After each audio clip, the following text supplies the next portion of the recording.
Ayo, segera download Quran Tadabbur, tafsir dalam genggaman Anda.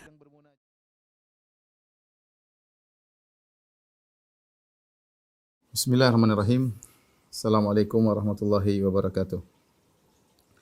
Alhamdulillahi ala ihsanih wa syukru lahu ala taufiqihi wa amtinani wa asyhadu an la ilaha illallah wahdahu la syarika lahu ta'ziman li sya'nih wa asyhadu anna Muhammadan abduhu wa rasuluhu da'ila ridwani. Allahumma salli alaihi wa ala alihi wa ashabi wa ikhwani.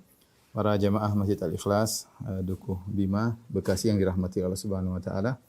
Kita kembali melanjutkan bahasan kita dari tafsir surat Al-An'am, dan kita sekarang masuk pada ayat yang ke-48. Allah Subhanahu wa taala berfirman, ya, wa ma nursilul mursalina illa mubasysyirin wa mundzirin. Tidaklah kami mengutus para rasul itu melainkan sebagai pemberi kabar gembira dan sebagai pemberi peringatan. Faman amana wa aslaha fala khaufun alaihim wa lahum yahzanun.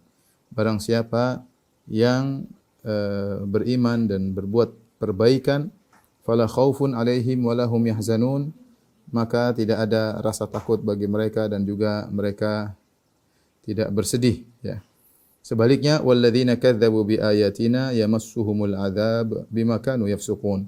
Dan orang-orang yang mendustakan ayat-ayat kami, maka mereka akan disentuh oleh azab akibat kefasikan yang mereka lakukan. Ayat ini ayat 48 ini, tidaklah kami turunkan utus para rasul kecuali beri kabar gembira dan beri peringatan. Ini Allah sebutkan setelah permintaan orang-orang musyrikin yang di mana mereka minta agar Nabi menurunkan ayat-ayat, ya, tentang membuktikan bahwasanya dia adalah seorang nabi. Yaitu mereka punya ide-ide, ya Muhammad, turunkan ini, turunkan ini. Ya, kalau kau memang seorang nabi, bikin begini, bikin begitu. Dan itu sudah jelaskan pada pertemuan yang lalu. Ide-ide tersebut tidak diterima oleh Nabi sallallahu alaihi wasallam, ya, karena semua itu bukan di tangan Nabi sallallahu alaihi wasallam. Maka Allah jelaskan, wa ma nursilul mursalin, tidaklah kami mengutus para rasul illa mubasysyirin wa mundzirin. Tugas mereka utamanya adalah beri kabar gembira dan beri peringatan. Beri kabar gembira bagi siapa yang bertakwa kepada Allah akan dapat surga. Beri peringatan bagi siapa yang tidak bertakwa kepada Allah akan masuk neraka. Tugas mereka bukan untuk mengatur alam semesta, ya.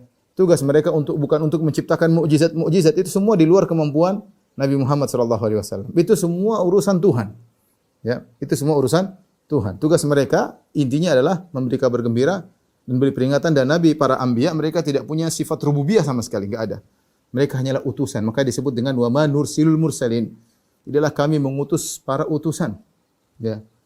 Ya, mereka diutus ila mubasysyirin wa mundzirin, kecuali beri kabar gembira dan beri peringatan. Dan kalau siapa yang mendengar kabar gembira dan peringatan, ada dua model nanti. Yang pertama, faman amana wa aslaha fala khaufun alaihim wa lahum yahzanun. Barang yang beriman dan melakukan perbaikan, maka tidak ada ketakutan atas mereka, ya, tentang masa depan mereka, tentang alam barzakh mereka, tentang hari akhirat mereka, tidak perlu takut kalau mereka beriman. Wa lahum yahzanun, dan mereka tidak perlu bersedih dengan masa lalu yang mereka kerjakan atau yang mereka tinggalkan dari keluarga mereka. Jadi ini untuk menekankan kepada Nabi Muhammad SAW bahwasanya tidak perlu Nabi SAW menggubris permintaan orang-orang kafir Quraisy yang minta mukjizat-mukjizat, ya. Ingin agar kota Mekah menjadi rindang, penuh dengan mata air, penuh dengan kebun-kebun, jangan sampai kota Mekah menjadi kering. Pingin agar Nabi Muhammad SAW punya rumah yang terbuat dari emas dan perak. Pingin agar Nabi naik ke langit kemudian ngambil kitab bawa turun ke bawah. Enggak usah gubrisi mereka, ya Muhammad. Kenapa? Wa man nursilul mursalina. Tugas utama kami mengutus para rasul adalah ila mubasysyirin wa mundzirin, adalah untuk beri kabar gembira dan untuk beri peringatan. Allah berfirman, walladzina kadzdzabu biayatina. Orang-orang yang sebelumnya, faman amana wa aslaha fala khaufun alaihim wa lahum yahzanun.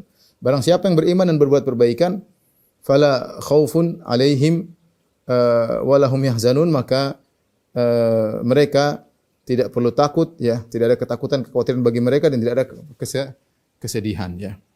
Sebaliknya, ya, walladzina kadzdzabu biayatina, dan orang-orang yang mendustakan ayat-ayat kami, ya, apa yang akan mereka dapatkan? yamassuhumul adzabu. Mereka akan disentuh dengan azab bima kanu yafsukun. Akibat perbuatan kefasikan yang mereka lakukan. Di sini Allah mengatakan mereka akan disentuh dengan azab. Mas asalnya adalah menyentuh azab, menyentuh kulit mereka, menyentuh tubuh mereka. Oleh karenanya terkadang Allah mengatakan azab yang akan menimpa orang-orang kafir yaitu dengan fabasyirhum bi'adzabin alim. Fabasyirhum bi'adzabin alim. Dalam ayat ini yamassuhumul azab, mereka akan disentuh. Mas itu sentuh, menyentuh kulit, menyentuh. Mereka akan disentuh dengan azab. Azab tersebut benar-benar menyentuh tubuh mereka, benar-benar membakar mereka. Dalam ayat yang lain fabasyirhum bi'adzabin alim. Dan berilah kabar gembira mereka dengan azab yang pedih. Fabasyirhum itu ada dua tafsiran. Tafsiran pertama, fabasyirhum diambil dari bisyarah, dan bisyarah kembali kepada al-basyarah yaitu kulit ya. Bahwasanya azab yang akan menimpa mereka itu akan mengenai kulit mereka dan itu akan nampak pada mimik wajah mereka bagaimana ketakutan yang mereka rasakan ya. Karena namanya kabar gembira maupun kabar yang menakutkan itu punya pengaruh pada tubuh manusia ya. Kalau seorang diberi kabar gembira maka dia akan merasa kebahagiaan ya dan nampak di wajahnya. Demikian juga ketika diberi rasa takut ya. Sehingga sebenarnya mengatakan kenapa terkadang Allah mengatakan kepada tentang azab dengan fabasyirhum, beri kabar gembira bi adzabin alim, karena basyir bisa artinya beri kabar gembira, bisa artinya maka mereka akan mendapatkan azab yang mengenai kulit mereka, benar-benar membakar mereka. Adapun kalau fabasyirhum diartikan dengan beri kabar gembira, maksudnya adalah tahakkum, maksudnya Allah mengejek mereka. Silakan kalian bergembira dengan azab yang pedih. Tapi ini maksud saya di sini, walladzina kadzdzabu bi ayatina yamassuhumul adzab. Orang-orang yang mendustakan ayat kami maka mereka yang disentuh dengan azab. Bima kanu yafsukun, atas kefasikan yang mereka lakukan. Di sini Allah menggunakan yafsukun dengan fi'il mudhari'. Kata sebagian ulama karena kefasikan yang mereka lakukan berulang-ulang, bukan cuma sekali, dua kali, berulang-ulang, senantiasa melakukan kefasikan sehingga terjerumus dalam kekufuran. Ya, makanya Allah datangkan dengan fi'il mudhari' akibat kefasikan yang berulang-ulang mereka lakukan ya. Adapun kemaksiatan semua orang melakukannya.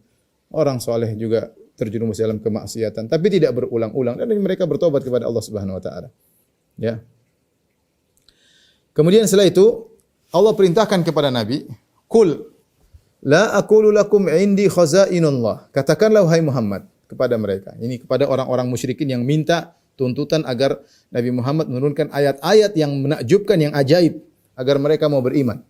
Bantah mereka. Bantahan pertama tadi sudah dijelaskan, namanya Nabi, tugasnya adalah memberi kabar gembira, beri peringatan. Bantahan kedua, katakanlah kepada mereka, la aqulu lakum indi khazainullah. Aku tidak memiliki perbendaharaan kekayaan Allah. Aku ini manusia, aku bukan Tuhan. Aku tidak memiliki hak rububiyah. Bukan aku yang mengatur langit, matahari, bintang, emas dan perak, kekayaan tumbuh-tumbuhan, semua hewan-hewan, bukan aku. Aku tidak memiliki ini semua. Aku hanya salah satu makhluk Allah yang ditugaskan untuk memberi peringatan dan memberi kabar gembira. Ini pertama.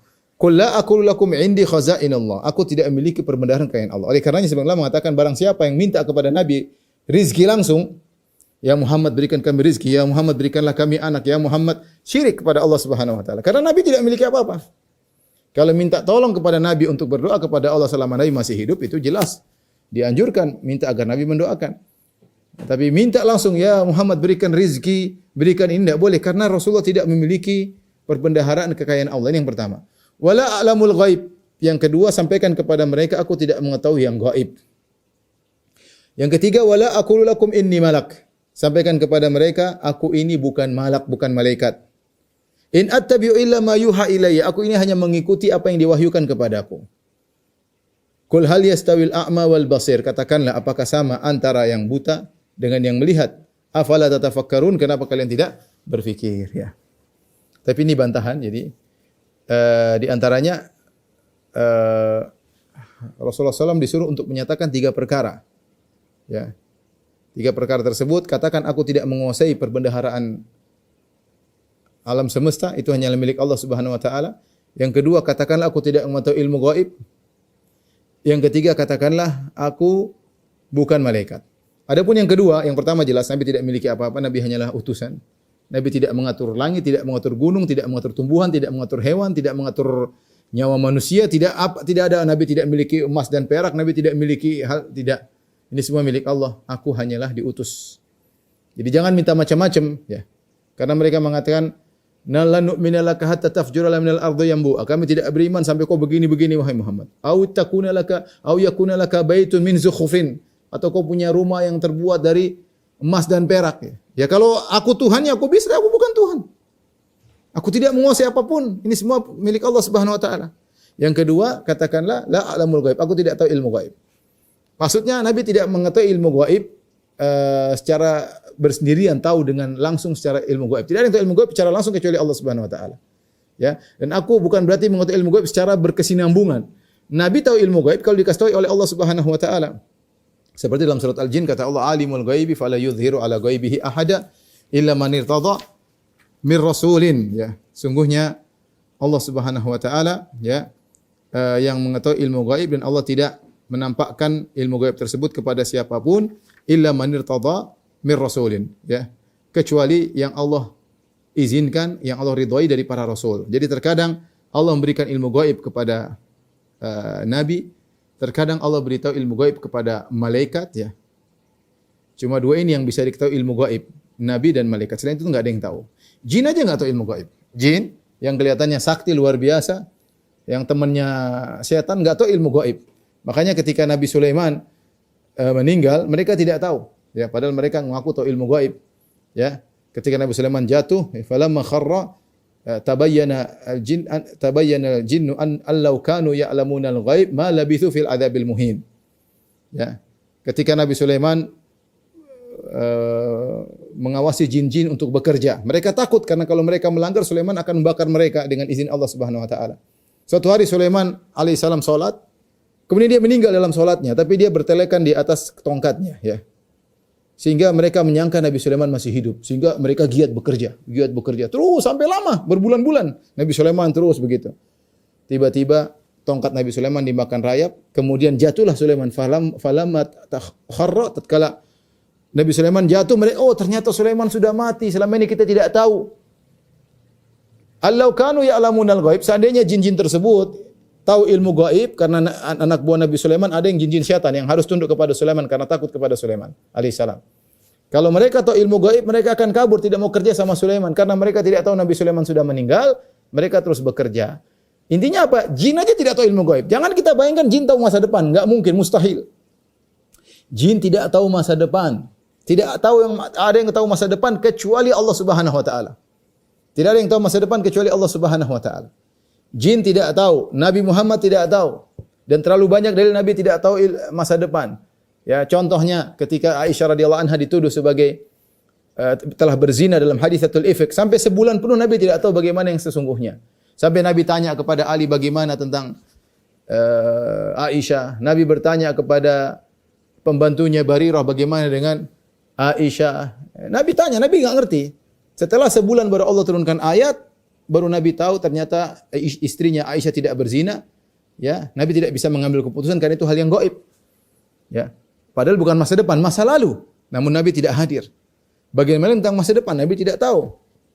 Ya, ketika ada orang bertamu kepada Nabi SAW, Nabi tidak tahu ada makan atau tidak. Nabi suruh sahabat untuk cek ke rumah istrinya. Cek istri pertama, istri kedua, istri ketiga sampai istri ke-9, semua jawabannya walladzi ba'atsa bil haqq walladzi ba'atsaka bil haqq ma indana ilama. Sampaikan kepada suami kami, demi Allah yang telah mengutus engkau di atas kebenaran, tidak ada di rumah kecuali air. Nabi tidak tahu. Ya. Jangankan itu, sampai ketika kalung istrinya hilang, Aisyah, 2 kali hilang. Nabi cari, enggak dapat. 2 kali hilang. Ya. Rasulullah SAW cari, enggak dapat-dapat. Di mana kalung tersebut? Nabi tidak tahu ilmu gaib. Itu semua padahal tentang masa lalu yang sedang terjadi. Rumah ada makanan atau enggak, Rasulullah tidak tahu. Ya. Kalung sedang hilang, Rasulullah SAW tidak tahu di mana. Apalagi masa depan, belas Rasulullah SAW tidak tahu.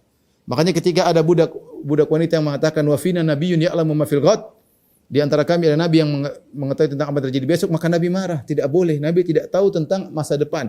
Tidak ada yang tahu masa depan mutlak kecuali Allah. Qul la ya'lamu man fis samawati wal ardil ghaiba illa Allah. Katakanlah tidak ada yang di langit maupun di bumi yang tahu tentang masa depan, tentang gaib, masa depan kecuali Allah. Kecuali kalau Allah beritahukan. Taib, jin tidak tahu. Para rasul tidak tahu, ya. Dan terlalu banyak dalilnya, ya. Para rasul tidak tahu. Taib, yang terakhir malaikat juga tidak tahu. Makanya ketika Allah bercerita kepada malaikat, ya, inni ja'ilun fil ardi khalifah, wahai malaikat, aku akan ciptakan Adam di atas muka bumi. Malaikat bertanya, qalu ataj'alu fiha ma yufsidu fiha yasfiku dima? Ya Allah, kenapa engkau ciptakan manusia yang akan melakukan kerusakan dan menumpahkan darah? Ya. Mereka tidak tahu apa hikmahnya. Apa kata Allah? Inni a'lamu ma la ta'lamun. Aku tahu apa yang kalian tidak tahu.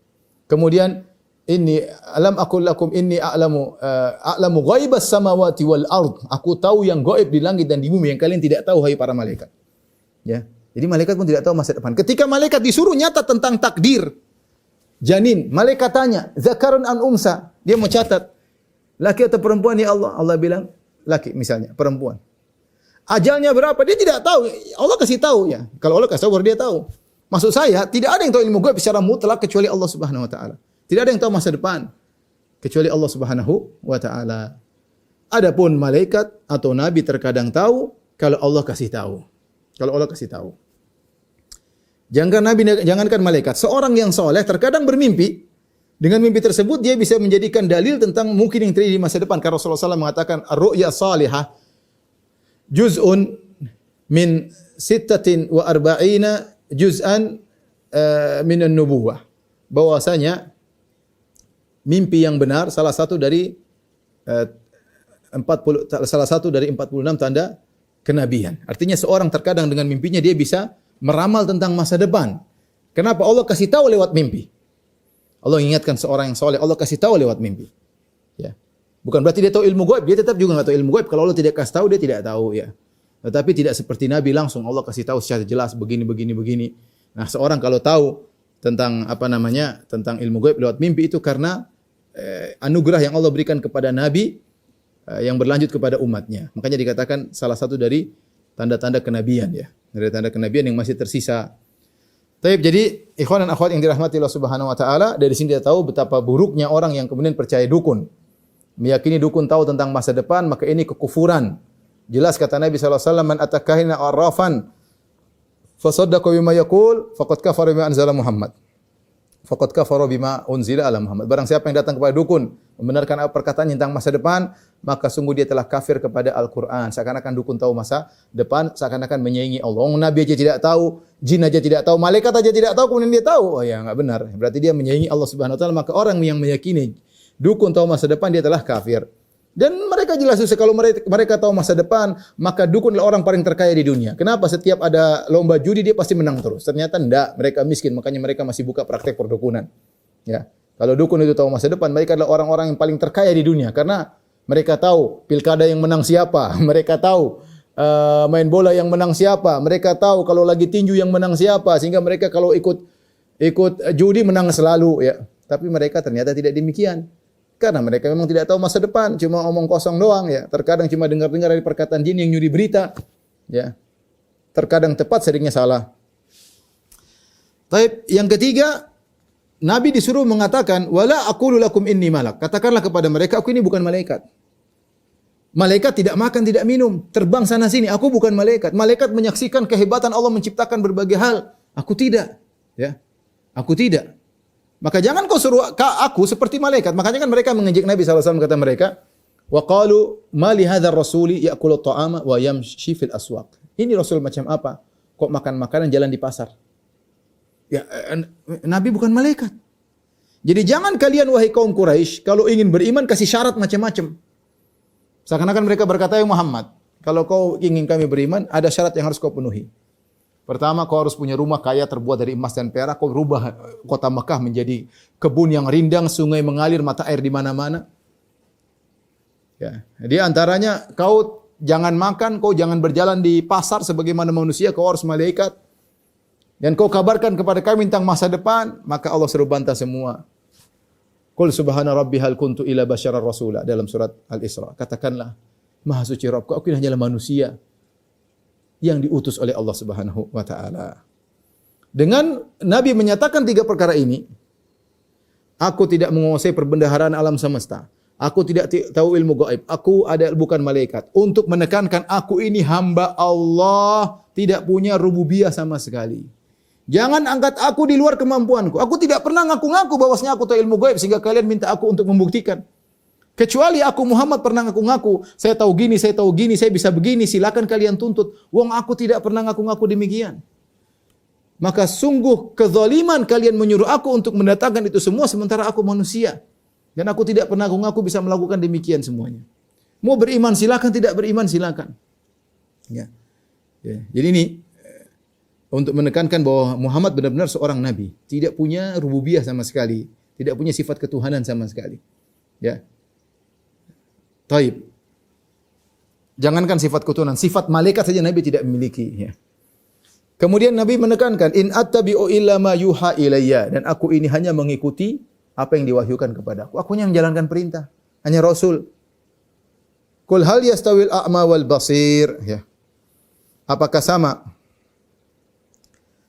antara orang buta dan orang yang melihat, ya. Dalil-dalil sudah jelas, Al-Qur'an sudah jelas, yang bisa melihat akan melihat. Awalam yakfihim anna anzalna 'alaikal kitaba yutla 'alaihim. Tidakkah cukup bagi mereka kami turunkan kepada mereka Al-Quran yang dibacakan kepada mereka? Sudah cukup Al-Quran sebagai mukjizat.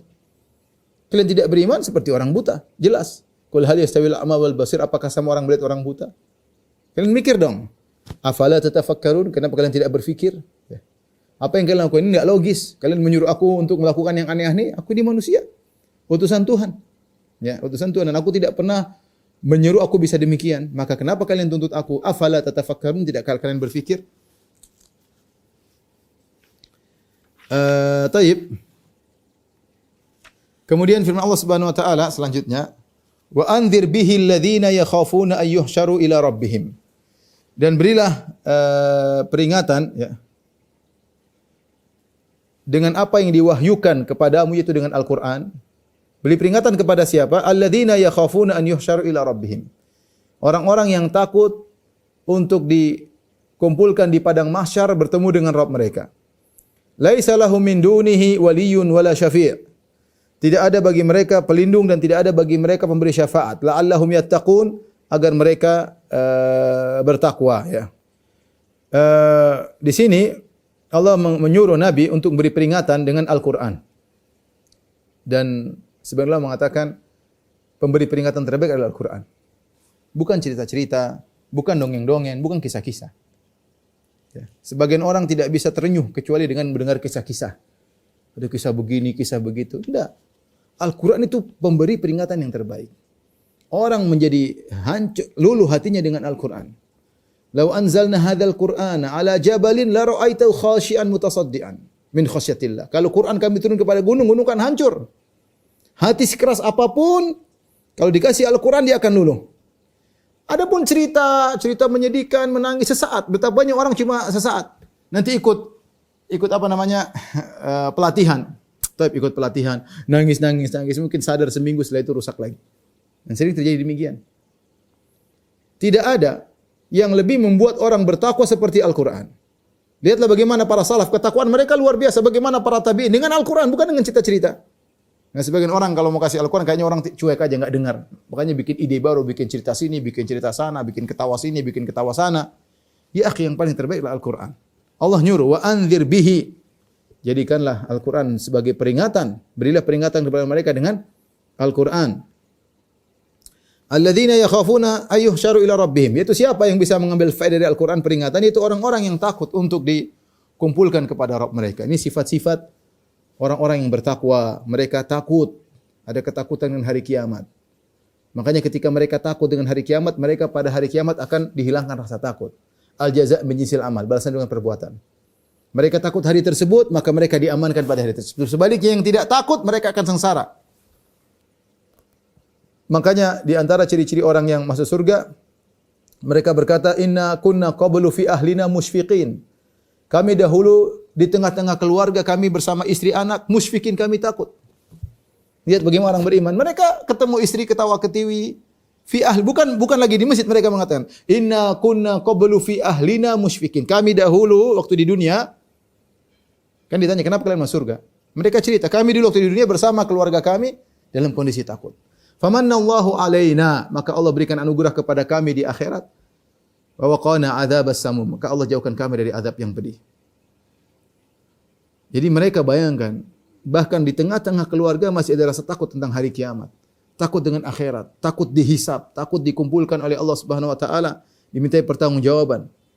Karena mereka punya rasa takut ini, maka mereka diberi keamanan pada hari kiamat kelak. Walladzina hum bi'adzabi rabbihim musyfiqun. Allah sebutkan orang-orang yang takut dengan azab Allah Subhanahu wa taala. Sebaliknya yang tidak takut, ya. Apa kata Allah Subhanahu wa taala? Innahu kana fi ahlihi masrura. Ya. Orang-orang yang diberikan wa amma man utiya kitabahu wara'a dhahrihi fasawfa yad'u thubura wa yasla sa'ira. Innahu kana fi ahlihi masrura. Innahu dhanna an la yahur. Adapun orang yang diberi catatan dengan tangan kirinya pada hari kiamat kelak, ya. Fasawfa yad'u thubura, maka dia akan berteriak, celaka aku, celaka aku. Wa yasla sa'ira, dan dia akan dimasukkan dalam neraka yang membakar. Bagaimana dulu di dunia? Senang-senang aja. Innahu kana fi ahlihi masrura. Dia dulu di keluarganya ketawa ketiwi aja, senang-senangnya. Tidak pikir dengan hari akhirat, tidak takut dibangkitkan. Tidak pikir bagaimana harta kita nanti dihisap oleh Allah. Tidak pikir bagaimana tanggung jawab kita sama anak-anak. Bagaimana kewajiban kita terhadap tetangga, bagaimana kewajiban kita terhadap orang tua, bagaimana terhadap mertua. Ya. Cuek aja, senang-senang aja. Orang kafir seperti itu, minum bir, minum khamar, ketawa gitu, musik-musikan, senang-senang, pesta pora, kerja lagi. Makanya kalau kita dengar cerita kawan-kawan yang tinggal di negara kafir, mereka bilang orang-orang bule itu kalau sudah hari Jumat malam, oh surga. Surga. Karena malam Sabtu mereka sudah pesta pora sampai malam Minggu. Hari Senin azab neraka, kerja lagi. Kerja 5 hari, hura-hura lagi. Itu kerjanya. Pulang sudah teler di sebagian teman-teman nyupir Grab, nyupir taksi online, sudah teler-teler. Cewek, laki-laki teler-teler di. Karena itu kehidupan mereka. Innahu kana fi ahlihi masrura. Yang kerja senang-senang doang. Allah sebutkan Al-Quran ini bermanfaat bagi siapa?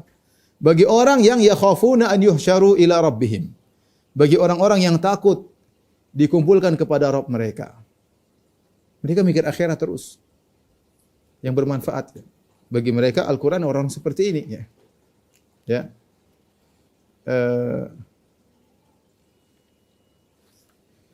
Adapun orang-orang yang lalai, mereka tidak mengambil manfaat dari Al-Quran. Dan kemudian kata Allah Subhanahu wa taala, ya, alladzina yakhafuna ayyuhsyaru ila rabbihim laisa lahum min dunihi waliyyun wala syafi'. Bahwasanya kalau sudah di akhirat tidak ada yang bisa menolong mereka. Tidak ada yang bisa memberi syafaat mereka kecuali kalau diizinkan oleh Allah. Allah tidak izinkan, enggak ada yang bisa kasih syafaat. La'allahum yattaqun, semoga mereka bertakwa. Kalau mereka beriman, melakukan maksiat mereka tinggalkan. Kalau mereka ahlul kitab, semoga mereka sadar. Ya, kalau mereka orang musyrikin yang senantiasa berbangga-bangga dengan sembahan mereka, ma na'buduhum illa liyuqarribuna ila Allahi zulfa. Kami ini menyembah sembahan-sembahan kami karena mereka mendekatkan kami kepada Allah. Dalam ayat yang lain, haula'i syufa'auna indallah, sembahan-sembahan kami ini adalah pemberi syafaat bagi kami di sisi Allah. Ingat, tidak ada pemberi syafaat bagi kalian agar mereka sadar. La'allahum yattaqun. Maka ayat ini sebenarnya mengatakan yang bisa mengambil manfaat dari Al-Qur'an adalah orang yang takut kepada Allah Subhanahu wa taala. Ya. Dan dia bisa sadar dengan Al-Quran tersebut. Kalau dia ahlul kitab, dia akan sadar. Kalau dia orang musyrikin, dia akan sabar. Orang yang beriman, dia akan sadar. Kalau melakukan maksiat, dia akan segera bertobat kepada Allah Subhanahu wa ta'ala. Taib. Kemudian Allah berfirman. Ayat selanjutnya. وَلَا تَتْرُدِ الَّذِينَ يَدْعُونَ رَبَّهُمْ بِالْغَدَاةِ وَالْعَشِيِّ يُرِيدُونَ وَجْهَهُ. Janganlah engkau mengusir orang-orang yang senantiasa beribadah. Yad'un maksudnya berdoa, maksudnya beribadah. Di antaranya berdoa. Yad'una rabbahum bil ghadati wal ashiyyi, yang mereka senantiasa beribadah kepada Allah di pagi hari dan di petang hari. Yuriduna wajhah, yang mereka mengharapkan wajah Allah Subhanahu wa taala, yaitu mereka ikhlas kepada Allah Subhanahu wa taala. Tapi di sini yang dimaksud dengan yad'un doa, ya bisa artinya doaul mas'alah, bisa artinya doaul ibadah. Dalam bahasa Arab doa atau istilah syariat doa bisa jadi doaul mas'alah. Apa itu doaul mas'alah? Ya minta, ya Allah berikanlah aku gini, berikanlah. Tapi kalau doaul ibadah yaitu Anda beribadah, disebut juga dengan doa dalam bahasa Arab, ya. Ya. Seperti kata Ibrahim alaihissalam berkata wa a'tazilukum wa ma tad'una min dunillah. Aku akan tinggalkan kalian wahai ayahku dan apa yang kalian berdoa kepada selain Allah. Setelah itu Allah mengatakan, falamma a'tazalahum wa ma ya'buduna min dunillah. Tatkala Ibrahim meninggalkan mereka dan apa yang mereka ibadahi. Berarti doa maknanya ibadah. Doa maknanya adalah ibadah. Terkadang doa maknanya doa masalah yaitu minta. Terkadang doa maksudnya adalah doa ibadah. Makanya sabda Nabi sallallahu alaihi wasallam, "Man mata wa huwa yad'u min dunillahi niddan." Barang siapa yang meninggal dan dia berdoa kepada selain Allah, dakhalan nar, maka dia masuk neraka. Di sini ada bisa dua tafsiran. Barang siapa yang meninggal dalam kondisi minta-minta kepada selain Allah, maka dia masuk neraka. Atau barang siapa yang meninggal dalam kondisi beribadah kepada selain Allah, maka dia masuk neraka. Karena doa bisa maknanya doa yang sebagaimana kita pahami, bisa doa maknanya lah ibadah. Seperti ini, doa di sini bisa maknanya ibadah. Karena orang tidak berdoa terus, tapi dia artinya beribadah, baca Quran, zikir, di antaranya sambil berdoa. Wala tatrudil ladzina yad'una rabbahum. Jangan kau usir orang-orang yang senantiasa berdoa itu beribadah kepada Rabb mereka bil ghadati wal asyi. Di pagi hari dan di sore hari. Kenapa disebut pagi dan sore hari? Kita sudah pernah singgung, bisa jadi maksudnya pagi hari sore hari ini menunjukkan kesinambungan mereka beribadah. Ya, kalau kita tanya, "Emang dia ke rumahmu kapan?" "Oh, dia ke rumah saya pagi sore ke rumah saya." Maksudnya tiap saat ke saya. "Dia kapan telepon kamu?" "Oh, pagi sore telepon saya." Maksudnya setiap saat telepon saya. Ini pendapat pertama. Pendapat kedua, pagi dan sore maksudnya benar-benar pagi, benar-benar sore. Artinya dua waktu inilah waktu yang spesial. Ini sudah sering saya sampaikan. Di waktu pagi, waktu petang adalah waktu orang yang konsentrasi untuk beribadah kepada Allah. Dia baru bangun subuh, belum memulai kegiatan duniawinya, maka dia konsen berzikir pagi petang, berdoa kepada Allah. Sama ketika sore juga, dia bisa konsen. Ya sudah pulang dari kerja, naik mobil, sudah bisa berzikir. Jadi, mereka ini rupanya orang-orang miskin. Ada yang mengatakan orang miskin adalah Abu Dzar, ya, Salman Al-Farisi, Khabbab bin Al-Arat, kemudian Suhaib Ar-Rumi, ya. Orang-orang miskin ini mereka selalu beribadah dan Allah menyebutkan mereka ikhlas. Bayangkan para sahabat direkomendasi oleh Allah mereka ikhlas. Yuriduna wajhah. Mereka ini beribadah karena mencari wajah Allah. Kalau kita enggak tahu. Tidak ada yang pernah merekomendasi kita. Dan dalam banyak ayat Allah memuji sahabat merekomendasi hati mereka.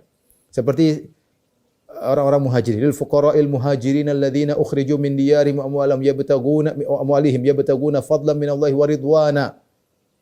Mereka meninggalkan kota Mekah, meninggalkan harta mereka, meninggalkan negeri mereka. Untuk apa? Untuk mencari keridhaan Allah. Allah sebutin. Ya. Allah mengatakan tentang orang-orang yang bayat kepada Nabi di bawah sebuah pohon, laqad radhiyallahu 'anil mu'minina idh yubayyi'unaka tahta syajarati fa'alima ma fi qulubihim. Sungguh Allah telah ridha kepada orang-orang yang bayat engkau wahai Muhammad di bawah sebuah pohon, Allah tahu isi hati mereka. Subhanallah. Allah tazkiyah rekomendasi hati mereka. Ya. Demikian juga ketika Allah menyebutkan Muhammadur Rasulullah walladzina ma'ahu asyidda'u 'alal kuffari rahama'u bainahum tarahum ruk'an sujjada yabtaguna fadlan minallahi wa ridwana. Muhammad Rasulullah dan bersamanya sahabat-sahabatnya. Allah sebutkan sifat-sifat sahabat Nabi, tarahum ruk'an sujjada. Kau akan lihat mereka senantiasa rukuk dan sujud, sering sekali ibadah. Kenapa mereka beribadah? Apakah riya? Bukan. Yabtaguna fadlan minallahi wa ridwana. Mereka mencari karunia Allah dan mereka mencari ridha Allah. Seperti dalam ayat ini.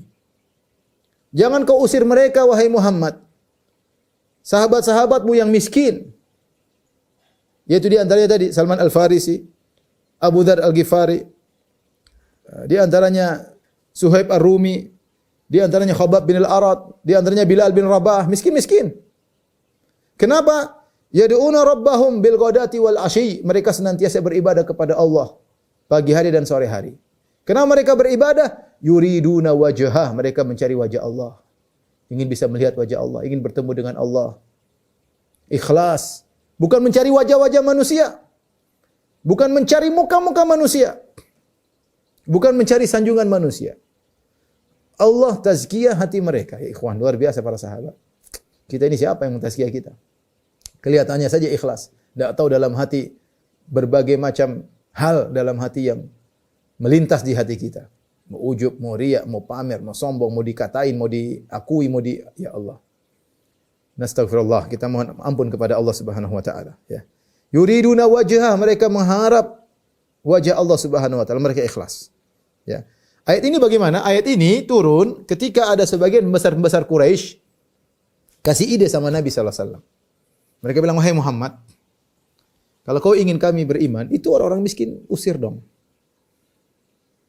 Seakan-akan mereka punya niat baik. Perhatikan di sini, para ulama, para ahli tafsir menyebutkan seakan-akan mereka menyampaikan dengan cara yang baik. Sampai sebagian sahabat mengatakan maka terbetik dalam hati Nabi apa yang terbetik. Jadi idenya Abu Jahal CS ini bagus. Muhammad, gampangnya gini, saya gambarkan bagaimana ide mereka. Abu Jahal, Abu Lahab dan yang lainnya ya, Walid bin Mughirah. Sekarang mereka berkata, "Hei Muhammad, kau ingin dakwahmu cepat sukses? Begini caranya." Itu orang-orang yang miskin-miskin suruh minggir dulu. Bukan saya suruh mereka untuk kafir, enggak, suruh minggir dulu. Yang jelas mereka sudah beriman, selesai. Minggir dulu. Biarkan kau dakwahi kami dulu, orang kaya ini. Karena kalau kami kaya, yang lain nanti mudah ikut kami. Ide bagus tidak? Cemerlang. Ide sangat cemerlang. Dan terbetik dalam hati apa yang terbetik. Mungkin kita enggak tahu. Sebagian ulama mengatakan mungkin Nabi memandang benar juga ya. Ini kan sudah selesai. Mereka rajin beribadah. Sudahlah, saya enggak usah dekat-dekat mereka dulu. Saya fokus dulu sama yang kaya-kaya. Nanti kalau ini kaya-kaya masuk Islam, yang lain semua ikut. Gampang. Dan Nabi sangat ingin orang-orang Quraisy masuk Islam. Begitu ada persyaratan, kalau persyaratan tadi suruh bikin Mekah jadi, disuruh dirubah menjadi puncak Bogor, ya nggak bisa. Itu sudah nggak bisa. Suruh Mekah dirubah keluar sungai-sungai, kemudian mata air, dan Nabi nggak bisa. Sekarang mereka punya syubhat lagi. Muhammad, kau ingin kami beriman? Ini gampang nih sekarang. Kita nggak suruh kau bikin untuk naik ke langit kayak apa, kau bukan malaikat. Sudah, ini yang miskin-miskin minggirin dulu. Nabi, subhanallah. Makanya Allah mengatakan, walaula an thabbatnaka laqad kitta tarkanu ilaihim syai'an qalila. Dalam surat Al-Isra, kalau bukan kami kokohkan engkau wahai Muhammad, kau sudah condong sedikit kepada mereka. Tapi manusia dikasih syubhat, kalau Allah tidak kokohkan, Nabi bisa goyang.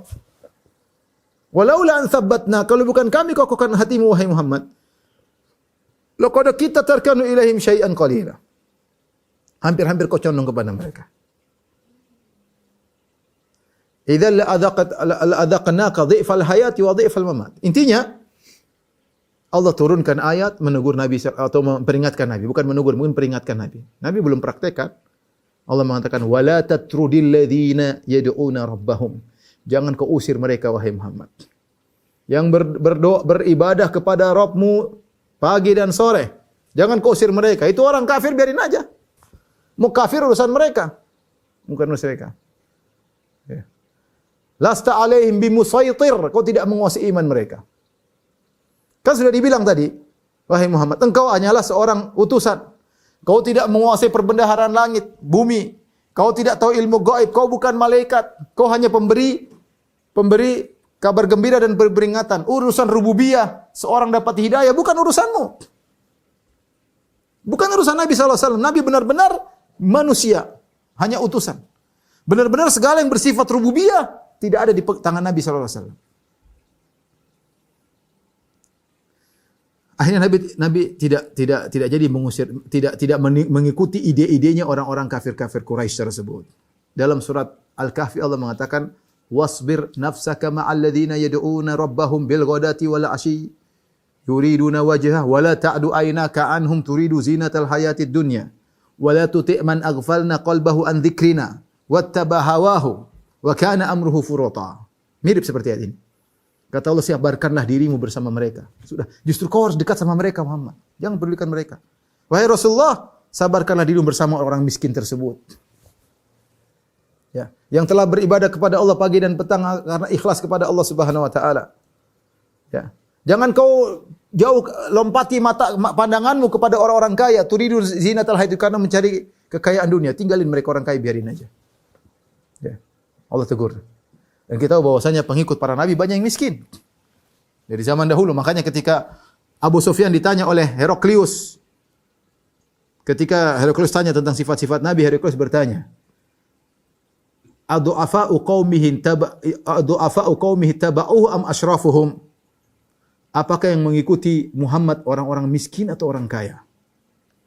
Kata Nabi, kata Abu Sufyan, orang-orang miskin. Ya, bukan semuanya orang miskin, tapi kebanyakan orang miskin. Maka Heraklius berkata, demikianlah pengikut para nabi, kebanyakannya orang miskin. Dari Nabi Nuh pengikutnya miskin. Sebagaimana kaum Nabi Nuh mengejek Nabi Nuh. Anu'minu laka wattaba'akal ardhalun. kami beriman kepada engkau wahai Nuh sementara pengikutmu orang-orang rendahan. Nuh, enggak mungkin. Mengingat sama kamu pengikutnya orang miskin. Kalau kamu mau beriman itu orang miskin usir dulu. Nuh juga dikatakan begitu oleh pengikutnya. Rasul pertama. Syaratnya sama, syubhatnya sama, setannya sama. Kalau kamu beriman orang miskin usir dulu baru kami beriman. Maka Allah ingatkan Nabi jangan ikuti mereka. Ma 'alaika min hisabihi min syai'. Bukan urusanmu wahai Muhammad hisab orang-orang miskin tersebut para sahabat, bukan urusanmu. Mereka lakukan apa yang hisab Allah bukan kamu. Wa ma min hisabika 'alaihim min syai' dan juga urusanmu tidak dihisab oleh mereka, urusanmu dengan aku kata Allah Subhanahu wa taala. Masing-masing yang hisab Allah. Maka jangan usir mereka. Ya. Jangan kau salah-salahkan mereka, jangan yang hisab Allah Subhanahu wa taala. Jangan kau usir mereka, enggak. Ya. Fatatrudahum fatakuna minadh dhalimin. Lantas kau usir mereka dan kau termasuk orang-orang yang zalim. Ya, Nabi tidak melakukan, tapi ini sekedar peringatan bagi Nabi dan juga peringatan kepada umatnya. Ya, jangan sampai berpikiran demikian, orang miskin dipinggirin, yang penting orang kaya, enggak. Dalam dakwah semuanya didakwahi, kaya didakwahi, miskin didakwahi, semuanya didakwahi, ya. Fatatrudahum fatakuna minadh dhalimin. Kau usir mereka maka kau termasuk orang yang zalim, ya. Oleh karena di antara makna zalim adalah menahan hak orang. Tidak mesti zalim itu tidak mesti mukul, tidak mesti mukul. Zalim tidak mesti menjatuhkan harga diri orang lain. Zalim tidak mesti mencuri harta orang lain, tapi orang punya hak kita halangi, itu zalim juga. Ya. Dia punya hak untuk dekat dengan Nabi, untuk menuntut ilmu, kemudian diusir, maka itu adalah kezaliman. Kezaliman. Ya. Taib. Allah Subhanahu Wa Taala berfirman setelah itu, ya. Wa kadzalika fatanna ba'dahum bi ba'dhin liyaqulu ahaula'i manallahu alaihim min bainina. Alaysa Allahu bi'alam bisyakirin. Kata Allah, demikianlah kami telah memfitnah, itu kami menguji sebagian mereka dengan yang lain. Maksudnya apa? Allah menguji orang-orang kafir Quraisy yang kaya dengan orang-orang sahabat yang miskin. Ya.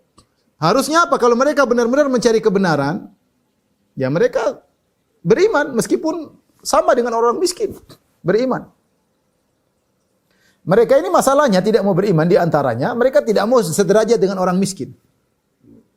Padahal dalam Islam kaya dan miskin sama aja kalau masalah iman.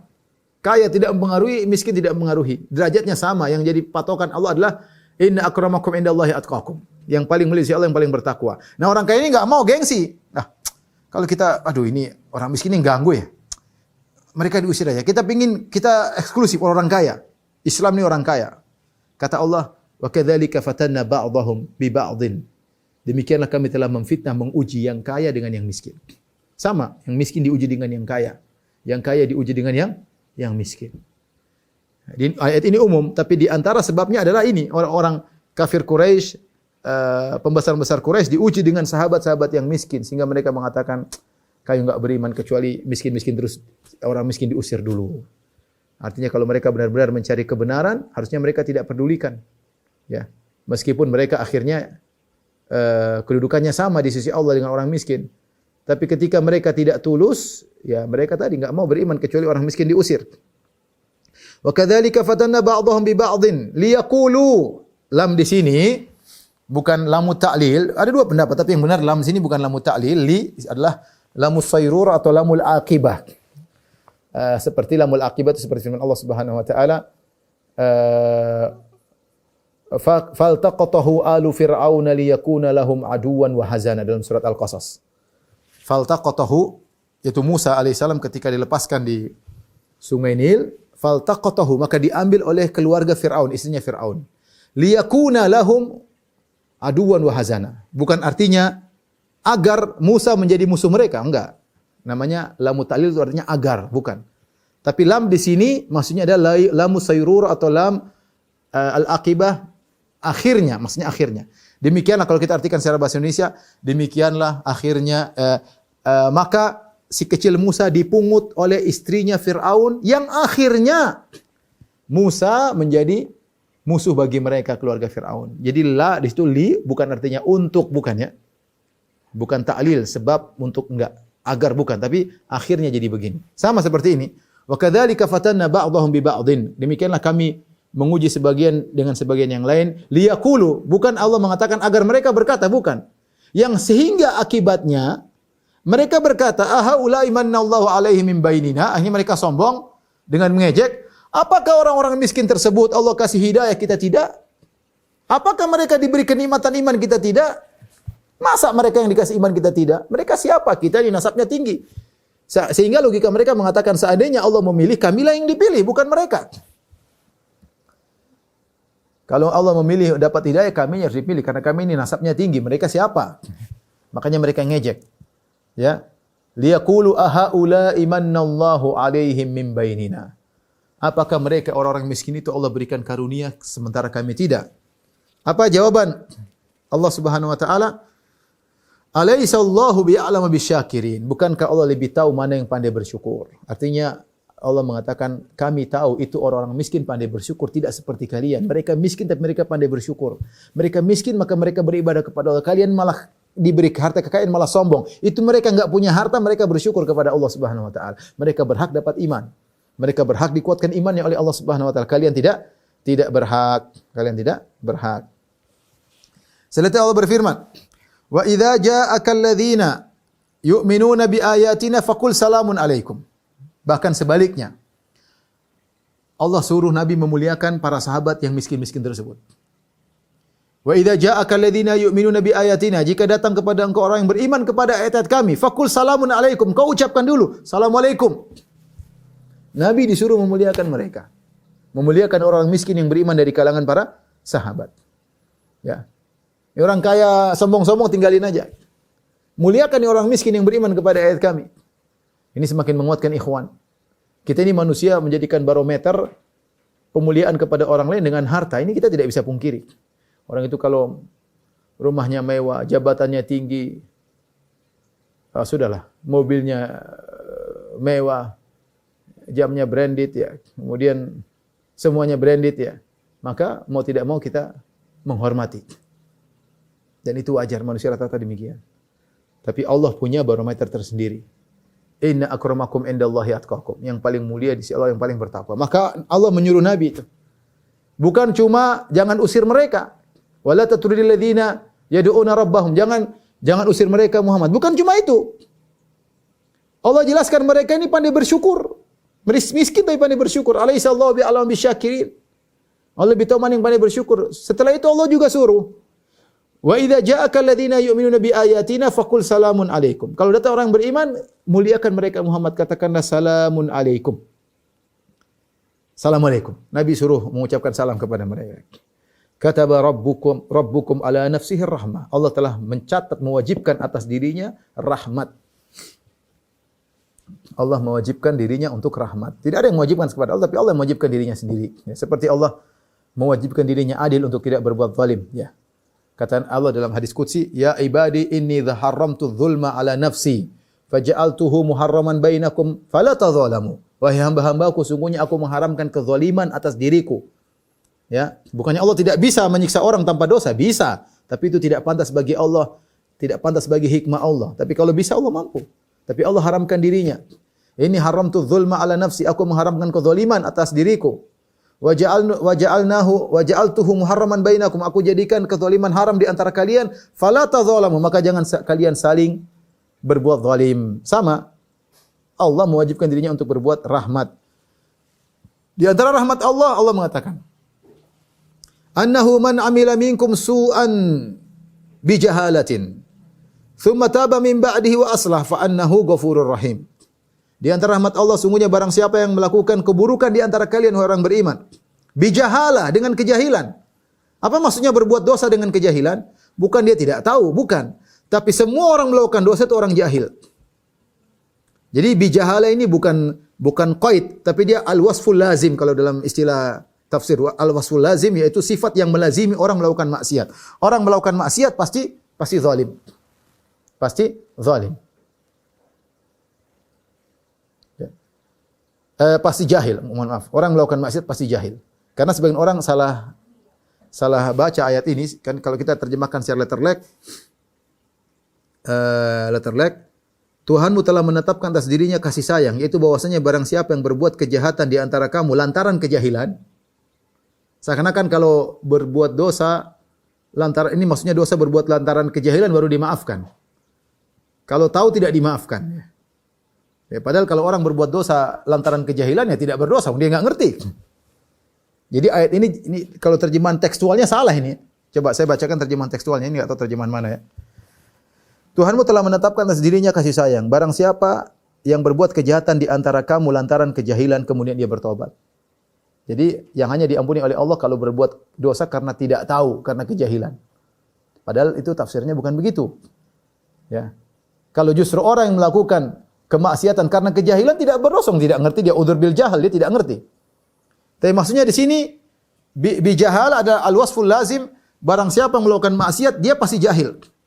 Makanya apa kata Nabi Yusuf alaihissalam? Ya. Rabbi sijinu ahabbu ilayya mimma yad'unani ilai. Wa illa tasrif anni kaidahunna asbu ilaihinna wa akum minal jahilin. Kata Nabi Yusuf, ya Rabbku, aku lebih suka di penjara daripada rayuan mereka ibu-ibu Mesir tersebut. Kalau kau tidak palingkan aku dari rayuan mereka, asbu ilaihinna, aku akan condong kepada mereka, wa akum minal jahilin, aku termasuk orang jahil, maksudnya aku akan bermaksiat. Karena orang maksiat pasti jahil. Kenapa dikatakan orang maksiat pasti jahil? Karena orang maksiat dia bodoh ketika dia mendahulukan kenikmatan dunia yang saat dengan mengorbankan kenikmatan akhirat. Benar kemaksiatan lezat, benar semuanya lezat. Apa sih yang tidak lezat maksiat? Minum khamr lezat, pacaran lezat, merokok lezat, ya. Ganggu istri orang lezat, nonton bioskop lezat. Semua jadi kelezatan. Ya. Karena dia lihat kelezatan ini, dia lupa dengan kelezatan akhirat. Dia sudah tahu di surga sana, tapi dia udahlah imannya lagi, dia jahil makanya. Maka orang yang bermaksiat pasti jahil. Ketika dia sedang bermaksiat, dia sedang mendahulukan kenikmatan dunia yang sementara dengan mengorbankan kenikmatan akhirat yang abadi. Yang pertama ini. Kejahilannya kenapa mendahulukan kenikmatan yang sementara, yang sesaat, dengan mengorbankan kenikmatan yang abadi. Yang kedua, mendahulukan kenikmatan yang sesaat yang berujung pada kesengsaraan dengan mengorbankan kenikmatan abadi yang tidak ada keburukannya sama sekali. Semua orang mau habis merokok batu-batu, habis berzina pasti ada sesuatu yang hatinya gersang dan yang lainnya. Habis mabok, teler, kepala pusing, begitu seperti itu. Setelah kenikmatan ada kesengsaraan kalau di dunia, kenikmatan maksiat. Ya. Makanya orang melakukan maksiat pasti jahil. Tetapi di antara rahmat Allah, tsumma taba min ba'di, kemudian dia bertobat sebelum meninggal dunia, wa aslaha, dan dia berbuat kebaikan, fa annahu ghafurur rahim. Sungguhnya Allah Maha Pengampun lagi Maha Penyayang. Semoga Allah mengampuni dosa-dosa kita. Ya. Ini ayat menjelaskan tentang perintah Nabi sallallahu alaihi wasallam agar Nabi sallallahu alaihi wasallam memuliakan orang-orang yang beriman tersebut, ya. Kita lanjutkan. Qul inni nuhitu an a'budu alladzina tad'una min dunillah. Ya. Oh belum, sebelumnya ya. Wa kadzalika nufassilul ayati wa litastabina sabilul mujrimin. Dan demikianlah kami memperinci ayat-ayat wa litastabina sabilul mujrimin, agar jelas jalan-jalan orang yang mujrim, orang-orang pendosa. Ini ayat ditujukan kepada orang musyrikin Arab. Perhatikan sini. Metode Al-Quran bukan cuma menjelaskan jalan-jalan baik. Metode Al-Quran menjelaskan juga jalan-jalan keburukan. Bahkan walitastabina sabilul mujrimin. Agar jelas bagimu, agar jelas tentang jalannya orang-orang pendosa. Pendosa sini maksudnya musyrikin Arab. Allah bukan hanya mensifati mereka dengan musyrikin, Allah sifati mereka dengan mujrimin juga. Karena mujrimin sifat lazim kepada mereka, yang melazimi mereka. Kenapa Allah tidak mengatakan walitastabina sabilul muhtadin wa sabilul mujrimin? Agar jelas jalan yang lurus dan jalan yang bengkok. Cukup Allah menjelaskan agar jelas jalan-jalan orang yang sesat, orang-orang pendosa. Karena kalau jalan-jalan orang pendosa sudah jelas, maka jalan kebenaran juga jelas. Wa bidziddi tatabayyanul asya. Dengan mengenal lawannya semakin jelas sesuatu.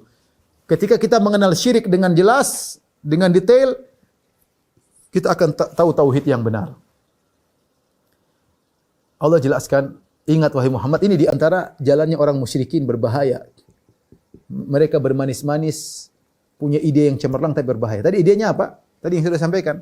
Abu Jahal, Abu Lahab, Nadhr bin Haris dan teman-temannya berkata, "Wahai Muhammad, itu orang miskin minggirkan dulu. Biar aja kan mereka sudah beriman, santai aja. Mereka minggirkan dulu. Sudah kau sibuk sama kami dulu, biar kami punya kelas eksklusif, orang-orang kaya doang. Kalau kami sudah beriman, nanti pengikut kami akan ikut beriman. Pengikut kami akan ikut beriman." Dan ini di antara jalan orang-orang mujrimin.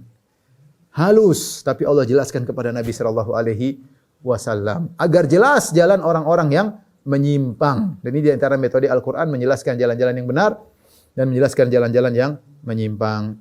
Wallahu a'lam bishawab. Demikian saja kajian yang bisa sampaikan kepada kawan-kawan di Masjid Al-Ikhlas Dukuh Bima ya. Semoga pengurusnya dan anggota majelis taklimnya senantiasa diberi keikhlasan oleh Allah Subhanahu wa taala, termasuk ustadznya yang menyampaikan, semoga senantiasa diberi keikhlasan oleh Allah Subhanahu wa taala.